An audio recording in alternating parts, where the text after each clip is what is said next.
So we left off at page 389 at the top of the page. We were talking about the genuine and the counterfeit. Let me just give you an illustration of this so that we can understand how the genuine and the counterfeit relate to each other. I had the privilege of teaching theology in Columbia for 6 years in our university there. One day I went downtown to a department store to purchase some things, and when I went to the cash register, the cashier took the 10,000 peso bill that I gave her, and she wrinkled it in her hand, and she lifted it up to look at it in the light, and she had a black light there. She put it under there, and she immediately pointed to a policeman that was there and asked the policeman to come over because it was a counterfeit bill. And so, you know, down there you're guilty until proven innocent, and here it's innocent until proven guilty, supposedly.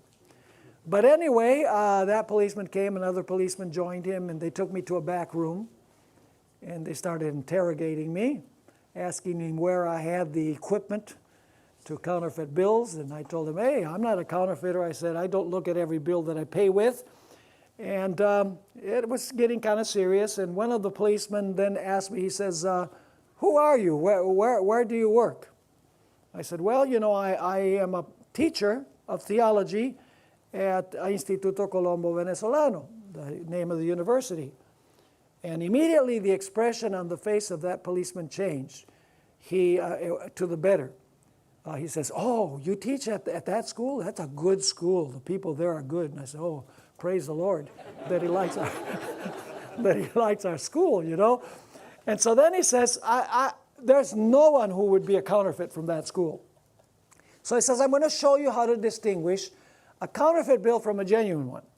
So he went to the cash register. He got the counterfeit 10,000 peso bill, and then he took a genuine 10,000 peso bill.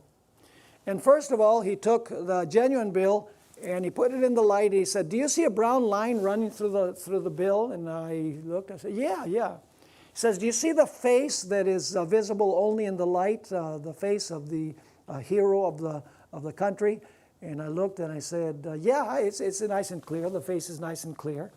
Then he took the bill and he wrinkled it, and it was made kind of paper that would kind of open like a flower after he wrinkled it. Then he put it under the black light, and the two circles that were on the bill shone in neon colors. So he says that proves that that's a genuine bill. Now he says, I'm going to show you what the counterfeit is like. It looked pretty much like the genuine. He took the counterfeit bill and he put it in the light. He says, do you see any brown line? I said, no, there's no brown line. He says, do you see the circle? The face is kind of blurry. Yeah, it is blurry. And so then he took the bill and he wrinkled it, and it stayed wrinkled. He said, see, it's made of a different kind of paper. And he put it under the black light, and there was no neon shine. So he says, now you know how to distinguish a genuine 10,000 peso bill from a counterfeit one. Let me ask you, how can we detect a counterfeit? By knowing the genuine. So what is God's genuine day of worship? The Sabbath. So are we able to detect what the counterfeit would be? Well, there's only one other day of worship that Christians claim to keep. And what day is that? The Sunday. And you know, after that, when I paid with a 10,000 peso bill, and the cashier would return a large bill to me, I would take it, I would look at it, you know. And one day, the lady at the cash register says, what, don't you trust me? I said, yes, I trust you as much as you trust me. In other words, she had a right to look in the light, so I have a right to look in the light as well. I was very captivated by your illustration about the courting. You know, I was going to tell a story about that, and I think I'll just go ahead and tell it. My wife and I met in Medellin, Colombia, when I was going to school. And at that time, the school was very segregated, not in terms of race, but in terms of gender. The girls had one side of campus, and the boys had the other side of the campus, like in countries outside the U.S., very conservative. When we came to church, the boys were on one side and the girls were on the other side. And there was one side of campus that belonged to the boys and one side of the campus that belonged to the girls. And woe to the boy that crossed the line or the girl that crossed the line. But for those who officialized their relationship, in other words, they were going steady, and with the permission, of course, of the parents of both, there was a special privilege. It was known as the curtain, la cortina in Spanish. Because you could go to the home of a faculty member, and for a couple of hours you could spend 2 hours with your boyfriend or your girlfriend there behind the curtain, you know. But of course, I'm sure that they were checking now and then.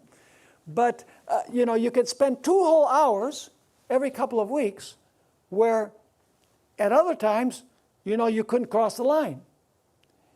And we had the privilege not only of participating in that curtain practice, but we also, I taught there, so we had students come to our house so we saw both sides of the fence. Now, I can assure you something very clearly, and that is that we were always on time.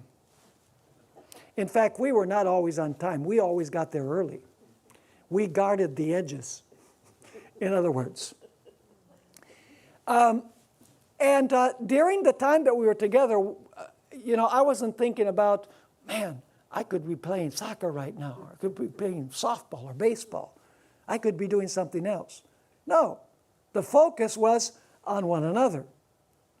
You know, sometimes I would take a gift, like we bring gifts to church on the Lord's Sabbath.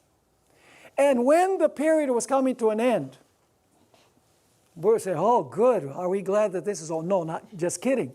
Said, oh, too bad, time is up. And we would kind of stand there at the door, you know, with the faculty there and kind of talking to see if we could steal a few extra moments. There was no looking at the church bulletin to see what hour is sundown, so we could get about our business. While I was teaching, there was one student, a couple, that would come to our house.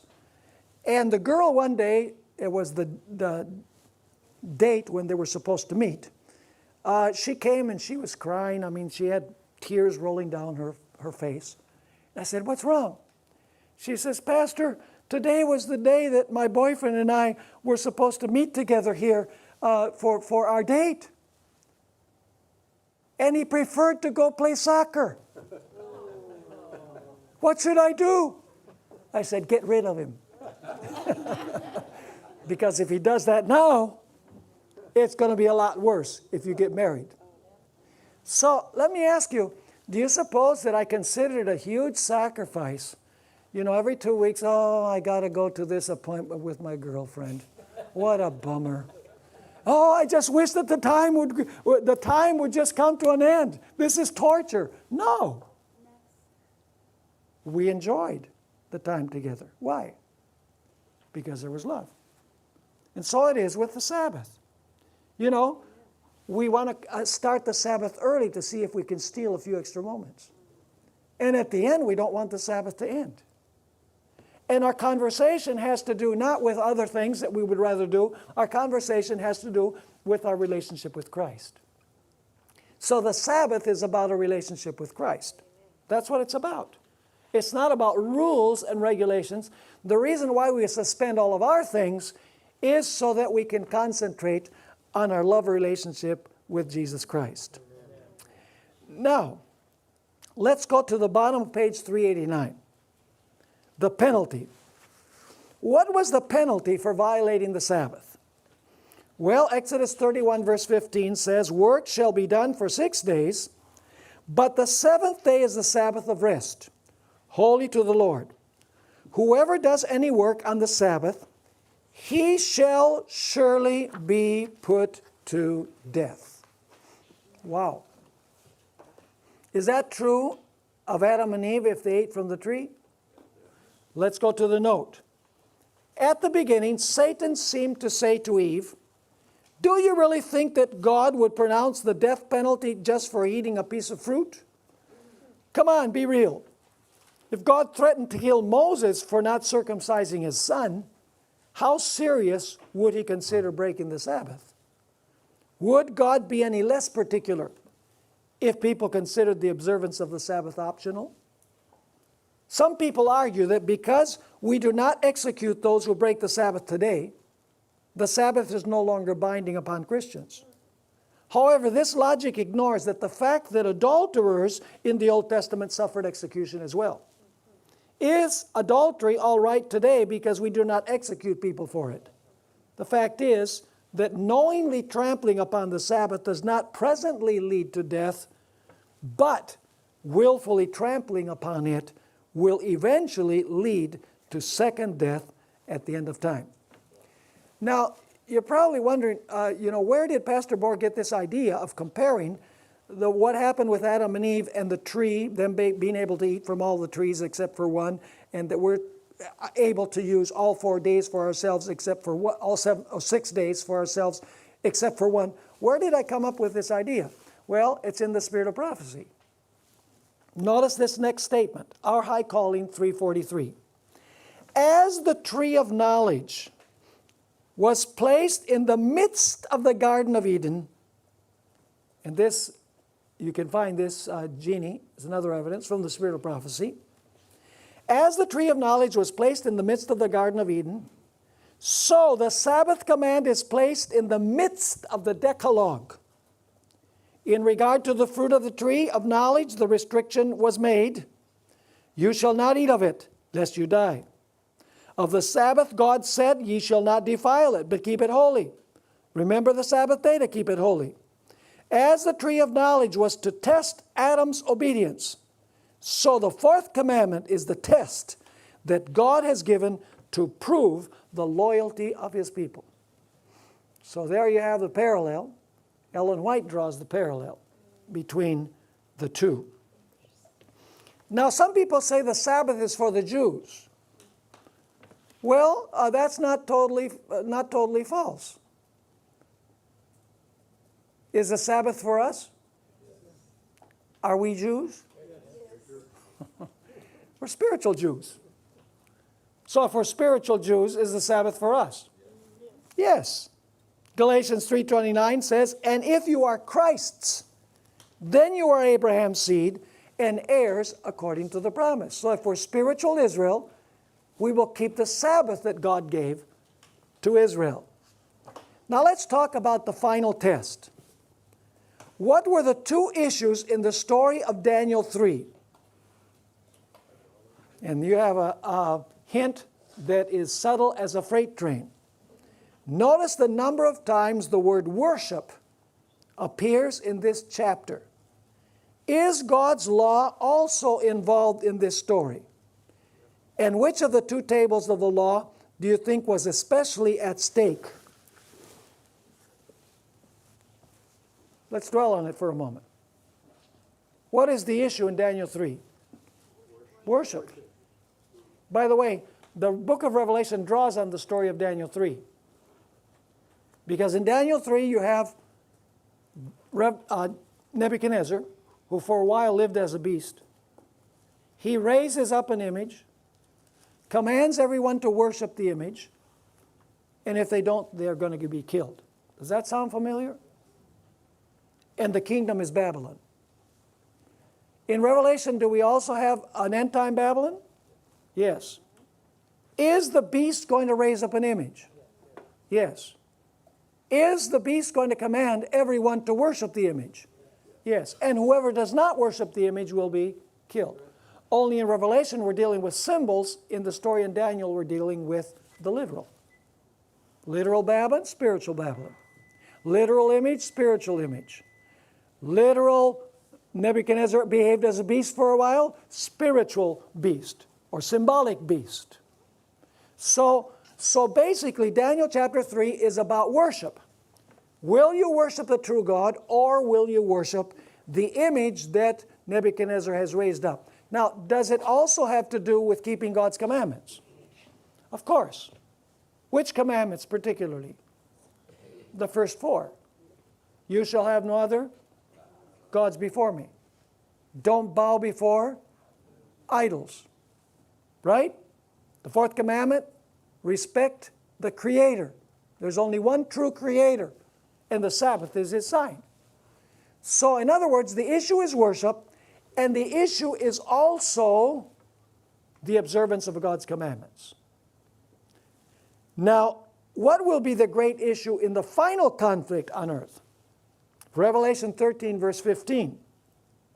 He was granted power to give breath to the image of the beast, that the image of the beast should both speak and cause as many as would not what? Worship the image of the beast to be what? To be killed. So what is the issue in the end time conflict? Worship. Are the commandments also involved? Notice Revelation 14, verse 12. Here is the patience of the saints. Here are they that what? Keep the commandments of God and the faith of Jesus.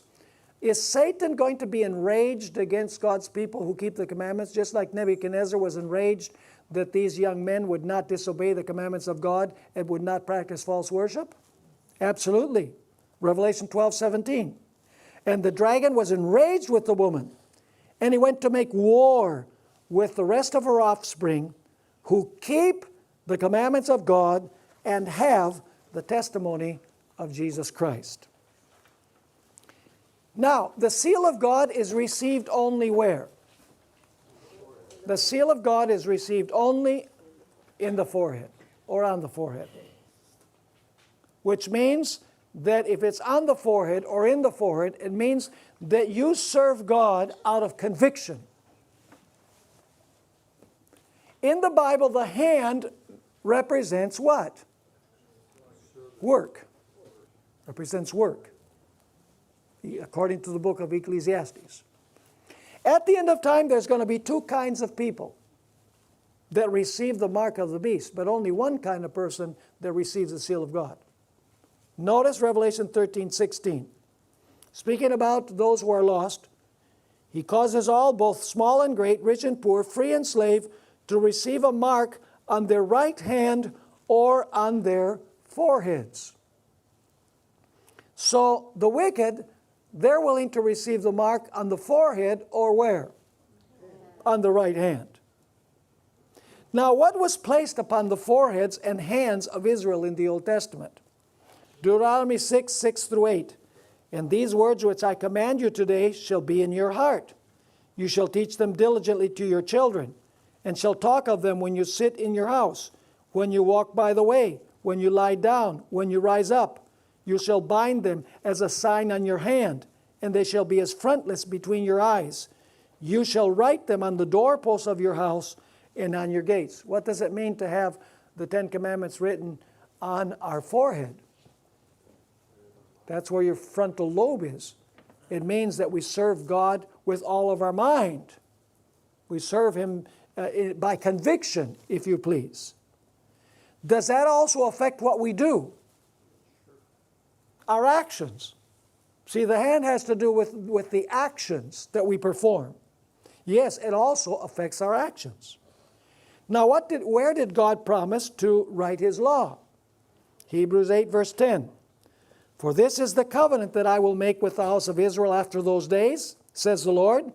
I will put my laws in their what?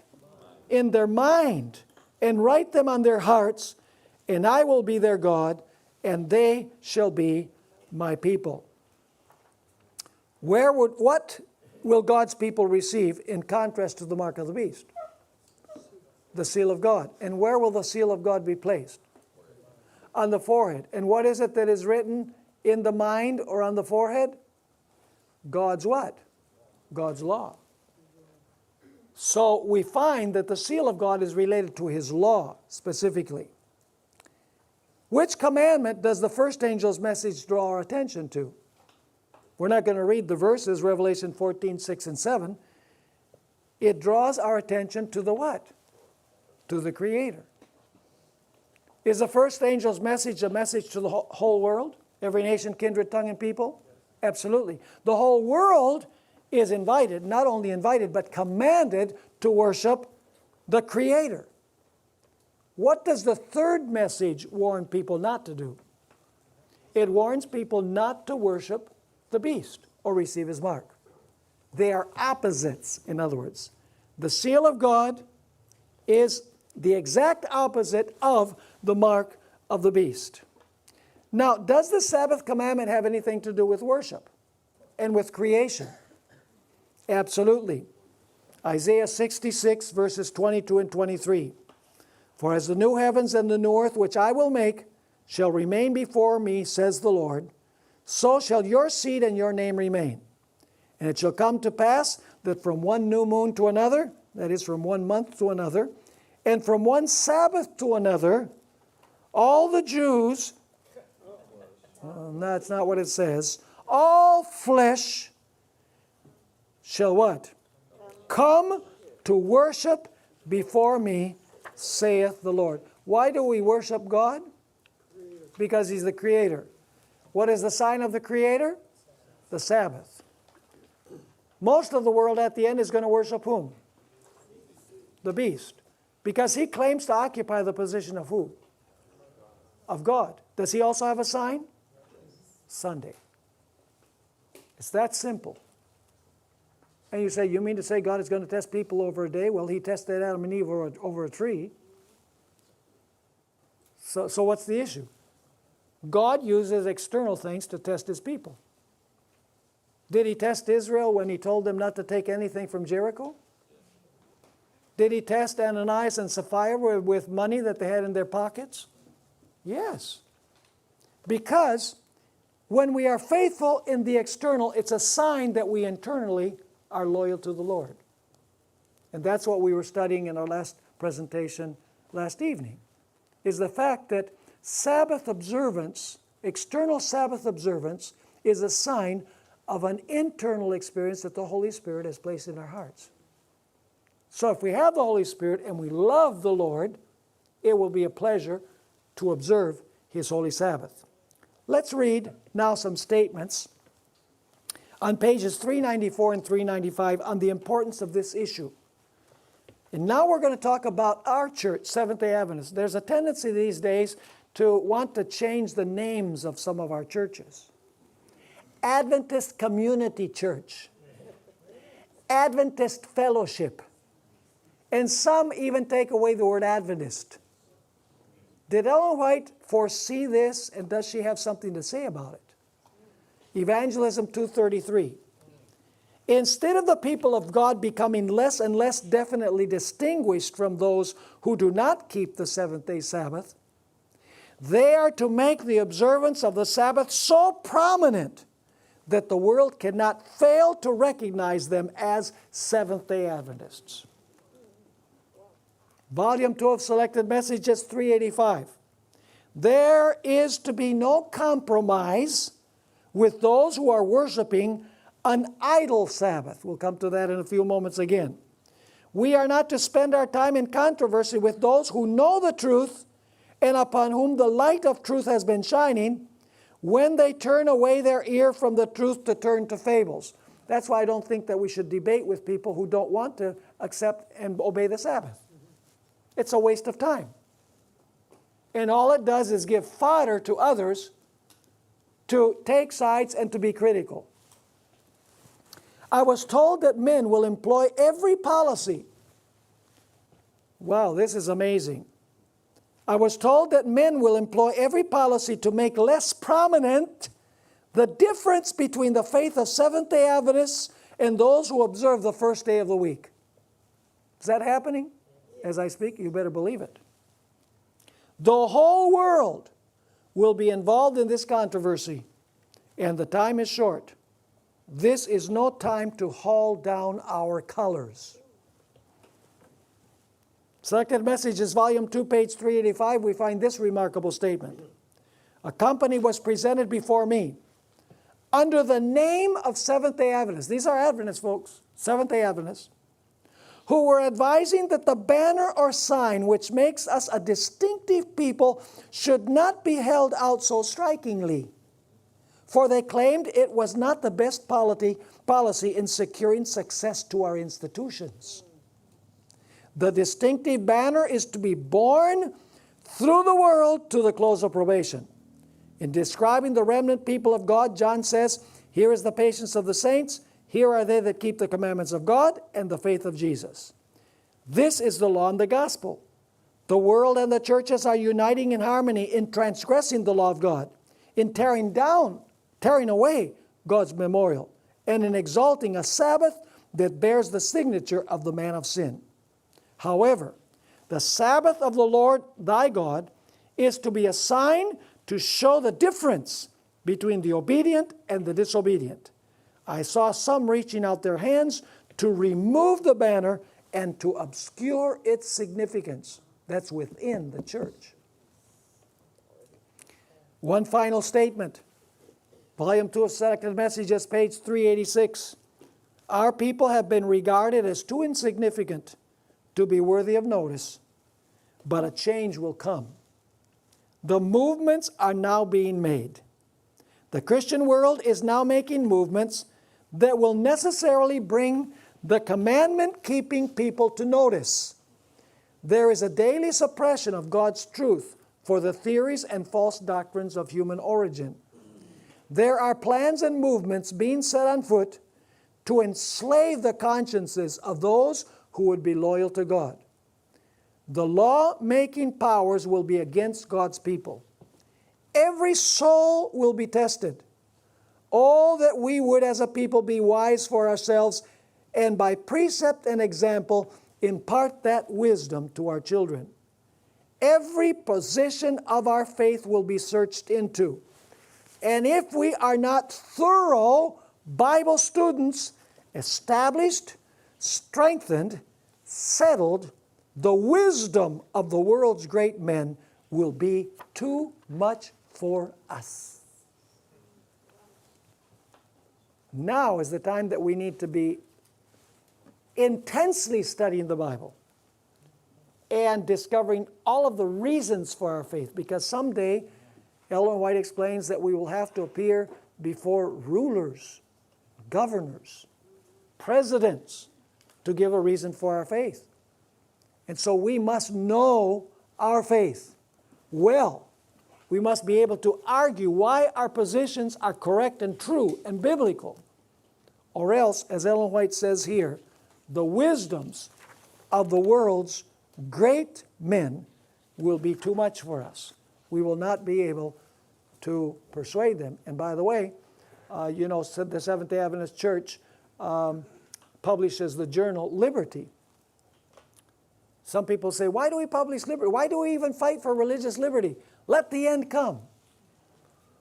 Let's not try to stop it. Let's not try to slow it down. Why do we have Liberty magazine? Why do we emphasize religious liberty? Because we believe that many of the individuals that are in government eventually will come over to the Lord's side, because we shared the message of religious liberty with them. So it's a method of reaching the thinkers out there so that they will see the issues and they'll come over to the right side. And by the way, we might be thankful someday that some of these individuals read the articles in Liberty magazine, because they will favor us when we come before kings and rulers. So it is a blessing to have the Seventh-day Adventist Church struggle for religious liberty and take up religious liberty issues. Okay, let's go to page 397. We have just a little less than a half an hour to deal with the idle Sabbath. Ellen White repeatedly referred to Sunday as the idle Sabbath. It's a very interesting way of referring to the counterfeit day of worship. Now, let's read the verses that we have here at the beginning of this chapter. First of all, Deuteronomy chapter 7. Deuteronomy chapter 7, and we'll read verses 25 through 27. Deuteronomy 7, 25 to 27. God is telling Israel what they need to do when they enter the promised land. Actually, it's only verses 25 and 26. You shall burn the carved images of their gods with fire. You shall not covet the silver or gold that is on them, nor take it for yourselves, lest you be snared by it. For it is, now we come to a key word that we're going to come to in a few moments. It is what? An abomination to the Lord your God. Nor shall you bring an abomination into your house. That's speaking about idols. lest you be doomed to destruction like it. You shall utterly detest it and utterly abhor it, for it is an accursed thing. What a way to describe idols. Notice also 1 Kings chapter 11, verses 5 through 7.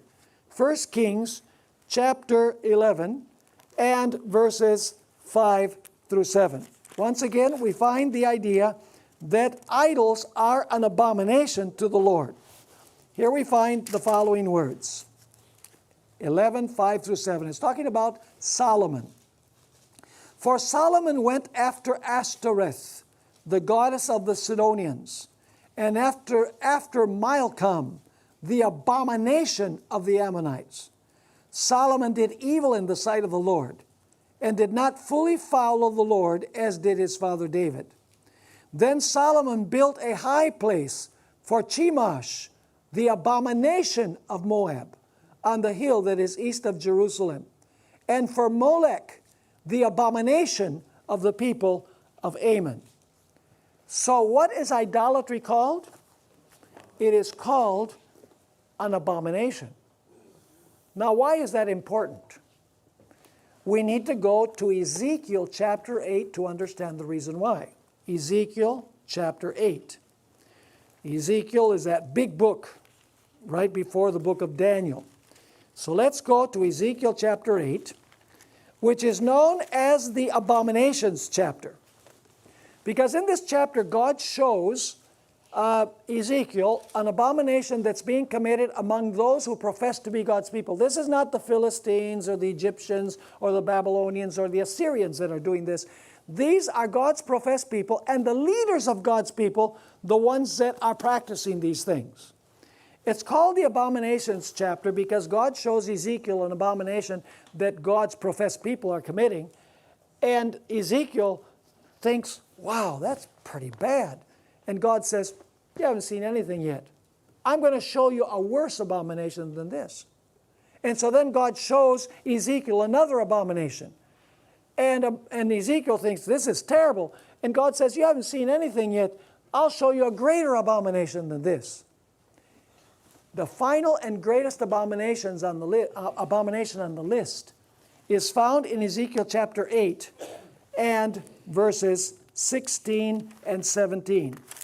Ezekiel chapter 8 and verses 16 and 17. And actually, we'll read all the way through verse 18. Notice it says in verse 16, so he brought me into the inner court of the Lord's house. So this is talking about something that's happening where? In the temple. That's right. And there at the door of the temple of the Lord, between the porch and the altar, were about 25 men with their backs toward the temple of the Lord. How was Israel supposed to pray? Toward the temple. Where was the door to the sanctuary? It was on the east side, which means that if you're worshiping towards the sanctuary, what is to your back? The sun is to your back. God did that purposely because all of the ancient nations worshiped with the faces to the east. But God said, no, you're going to worship with your face to the west so that the sun is at your back. So it says here, then, their faces toward the east, and they were worshiping the sun toward the east. In God's own temple. The religious leaders. Verse 17. And he said to me, have you seen this, O son of man? Is it a trivial thing to the house of Judah to commit what was this called? The abominations which they commit here? For they have filled the land with violence. Then they have returned to provoke me to anger. Indeed, they put the branch to their nose. And now God is going to say what the result is going to be. Therefore, I also will act in fury. My eye will not spare, nor will I have pity. And though they cry in my ears with a loud voice, I will not hear them. Wow. Was everybody in the city committing these abominations? Was every person in the city committing these abominations? No, not everybody was. So God is saying, because of these abominations, the greatest of which is worshiping the sun, I am going to punish Israel. I'm not going to have pity. They can cry out and I'm not going to hear. But in the city, there are some people that are not participating in the abominations, a small remnant. So is it necessary to separate them from those who are committing the abominations so that when destruction comes, they survive? Absolutely. Chapter 9. Then he called out in my hearing with a loud voice, saying, let those who have the charge over the city draw near, each with a deadly weapon in his hand. And suddenly 6 men came from the direction of the upper gate, which faces north, each with his battle axe in his hand. One man among them was clothed with linen, this is Jesus, by the way, and had a writer's inkhorn at his side. They went in and stood beside the bronze altar. This is in the court of the sanctuary. Now the glory of the God of Israel had gone up from the cherub where it had been, to the threshold of the temple. And he called to the man clothed with linen, who had the writer's inkhorn at his side. Now there's going to be a cry. And the Lord said to him, go through the midst of the city. Which city? Jerusalem. Is that the capital of God's people? Yes, this happened among God's people. Go through the midst of the city, through the midst of Jerusalem, and put a mark. Where? On the foreheads. Is this similar to Revelation? Very similar to Revelation. Is this a sign of protection? Yes, it is. Is a time of trouble coming to Jerusalem here? Oh, yeah. Is destruction coming? Is everybody going to be destroyed? No. A group is going to be what? Sealed.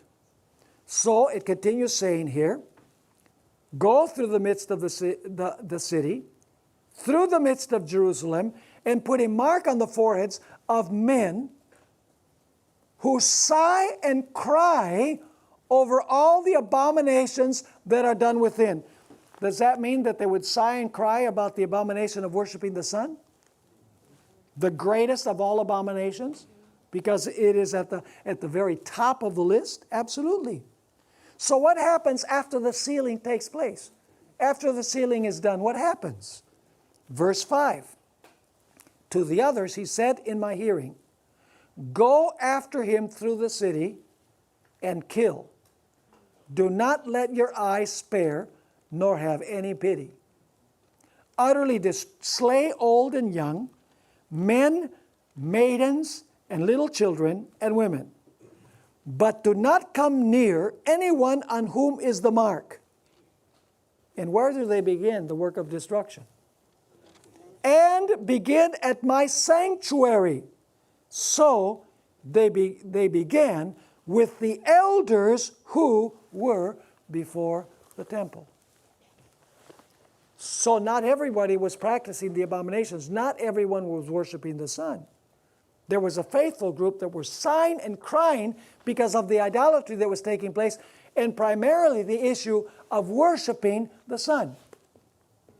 And so then, after the sealing takes place, Nebuchadnezzar comes to Jerusalem in the year 586. And he does exactly what it says in verse 6.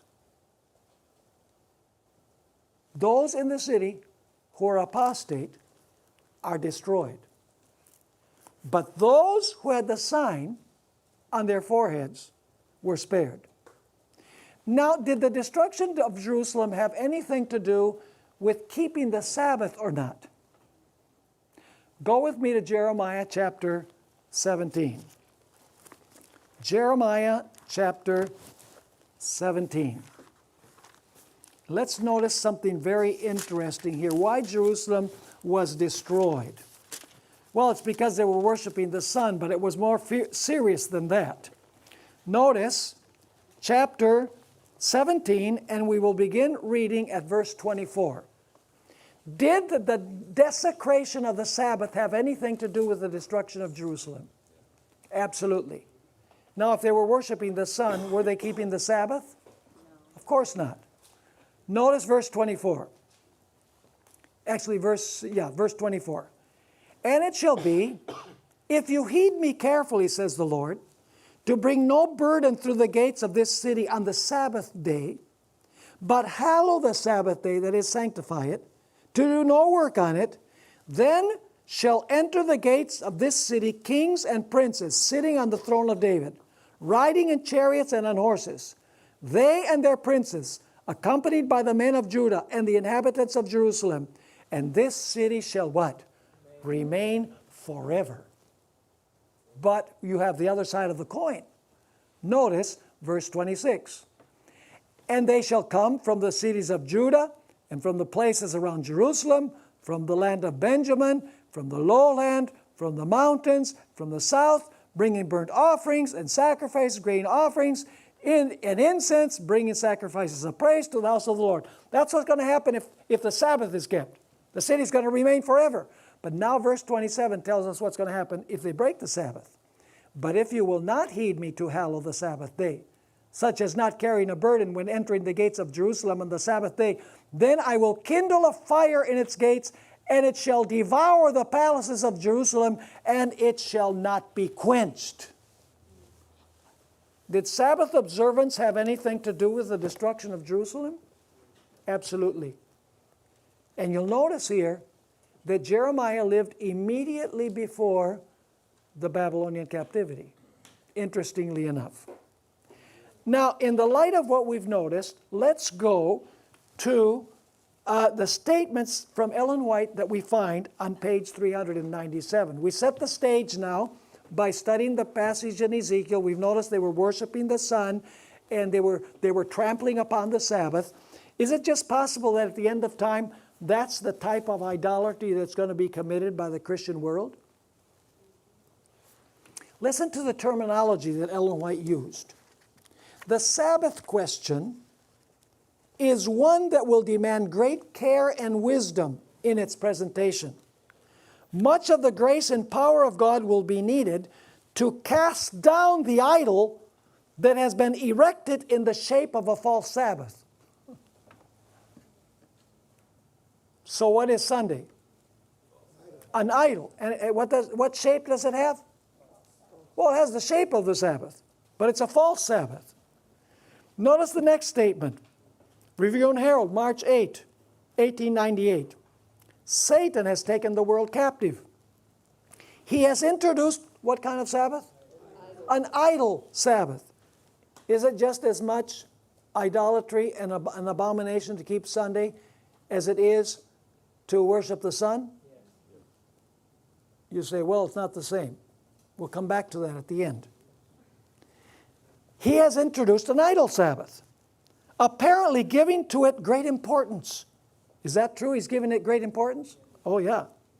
He has stolen the homage of the Christian world away from the Sabbath of the Lord for this idol Sabbath. And now notice the comparison. The world bows down to a tradition, a man-made commandment. As Nebuchadnezzar set up his golden image on the plain of Dura, and so exalted himself, so Satan exalts himself in this false Sabbath, for which he has stolen the livery of heaven. Interesting that she compares it with the image that Nebuchadnezzar raised up, which, by the way, that image was in honor of the sun god Marduk. What was the image made of? Gold. Do you know what the ancients called gold? The dew of the sun, because they felt that gold had dripped down from the sun at one point. By the way, they also worship gods of silver. Silver was the moon goddess because the moon is silver. So idols of gold and silver represented the fact that they worship the sun and they worship the moon. Notice the next statement. Like Cain, men are today violating a plain, thus saith the Lord. So she's compared it with Nebuchadnezzar. Now she's going to compare it with Cain. God has sanctified and blessed the seventh day, requiring all men to keep it sacred as his memorial of creation. But, inspired by the arch-deceiver, man has set up a rival rest day, which God regards as he did the offering of Cain. Why? Because Cain offered God what he wanted to offer, not what God commanded. The Christian world offers God the day that they want to offer, not the day that God has commanded. She continues, like Cain, those who worship this idol are offended because God's chosen people will not reject the day specified in His law as holy, to keep a rest day of man's creation. They try to force their fellow men to worship this idol.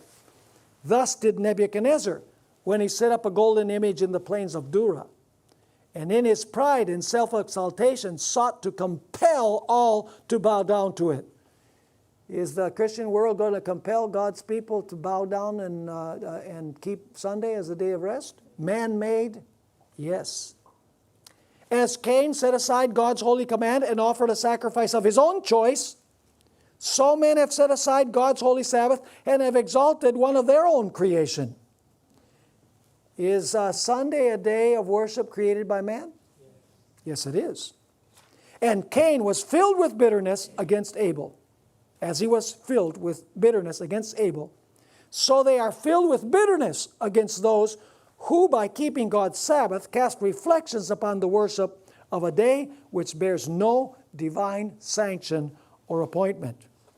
Thus it has been, thus it will be till the end of time. Sin is Satan's attribute, and it is always leagued against good. The spirit of Cain is manifested in all false religions. Satan's work is to condemn and destroy, to take away man's liberty and destroy his life. Transgression always leads men to act as Satan's agents to carry out his purposes against God and righteousness. And then she's going to compare the sin of the Christian world to Nadab and Abihu. Lo, surprise, surprise. We've already talked about that. Notice this, Review and Herald, December 20, 1898. But this day, so universally exalted that Sunday is a spurious Sabbath, a common working day. It is accepted in the place of the day that the Lord has blessed and sanctified. But the sure result of this course may be seen in the punishment which fell upon Nadab and Abihu, the sons of Aaron. Is it the same principle? Offering God the secular as if it was holy.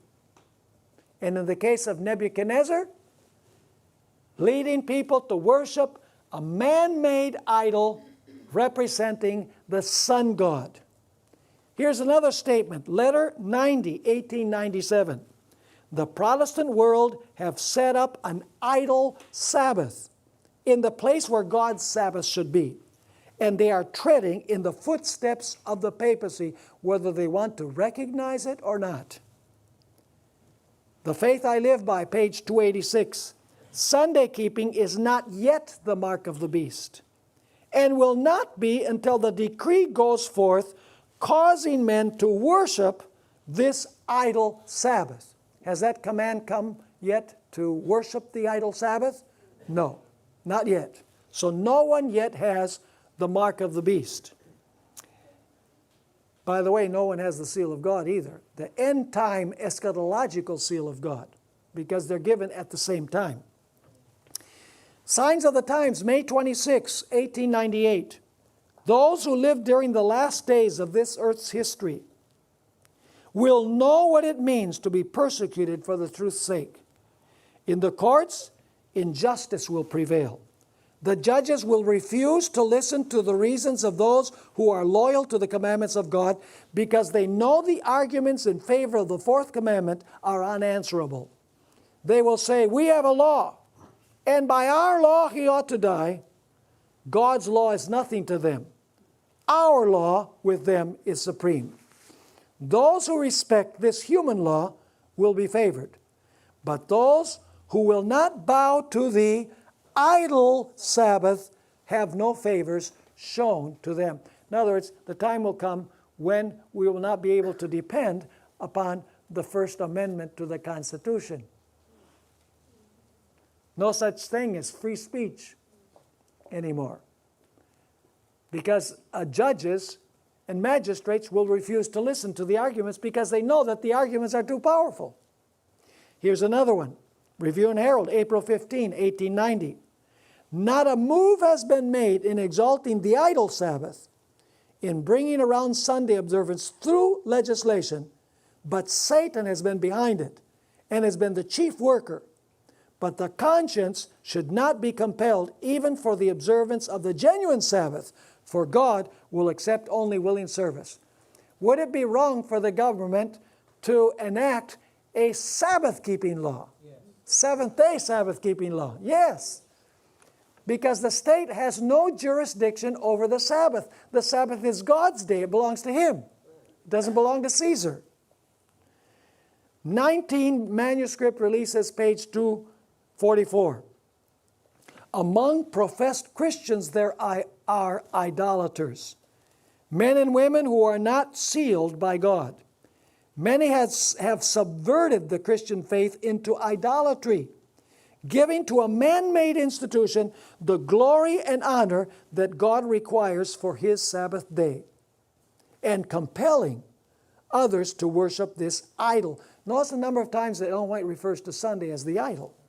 Such ones will surely be visited with God's retributive judgments, which are to be poured out without mixture of mercy, this is the 7 last plagues, by the way, upon the unrepentant despisers of God's law.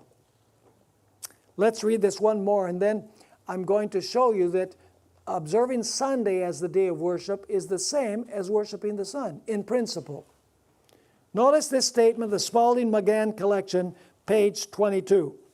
In preaching the truth, it is not always best to present those strong points of truth that will arouse prejudice, especially where such strong feelings exist as are felt in the southern states. Those are the red states, as we call them today. The Sabbath must be taught in a decided manner, but be cautious how you deal with the idol Sunday. A word to the wise is sufficient. Now someone might object. It's not the same to worship the sun as it is to worship on Sunday, is it? A closer look will indicate that in principle, worshiping the sun and worshiping on Sunday is based on the same principle. So let's do it in question and answer format. Who created the sun? God. Did He create it for worship? No. So, if we make the sun an object of worship, what do we call that? We call that idolatry. Because anything that we make for worship that God has not created for worship is idolatry.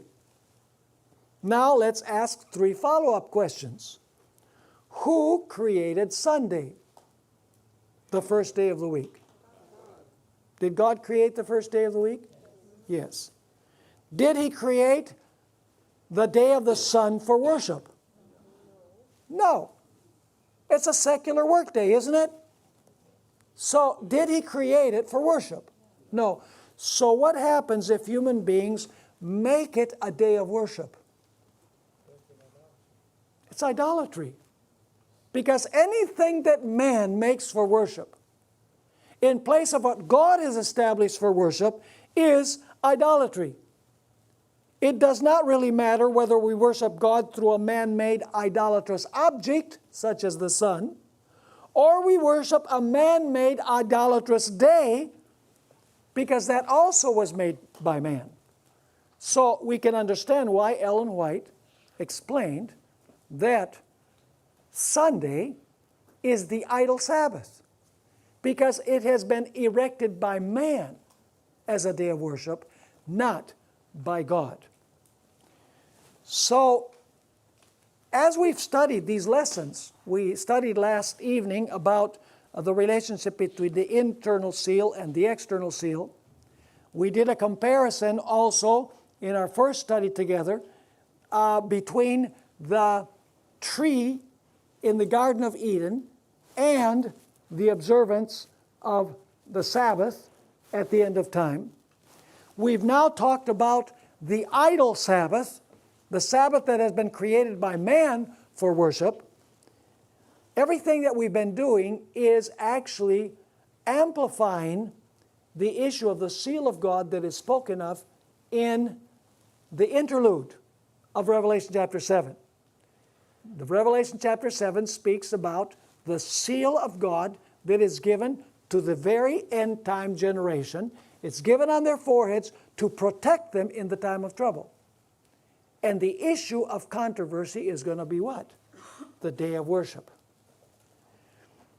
Now, in our next lesson together, in our last session this afternoon, we are going to study about the seal of the living God. This is another lesson where we're going to take a look at different avenues that we can pursue to prove that the Sabbath is the seal of God, and to also prove that the mark of the beast has to do with keeping a counterfeit day of worship. As we examined two verses in closing, we examined Revelation chapter 14, 9 through 11. There it says, whoever worships the beast, his image, or receives his mark, will receive the wrath of God. Immediately after the third angel's message, we find that verse that distinguishes Adventists from all other denominations. And what does that verse say? In contrast to those who worship the beast, his image, and receive the mark, here are they who what? Who have the patience of the saints. They do what else? They keep the commandments of God. In contrast to those who worship the beast, his image, and his mark in the third angel's message, they keep the commandments of God and the faith of Jesus. So that is what we're going to unpack a little bit more in our last session together.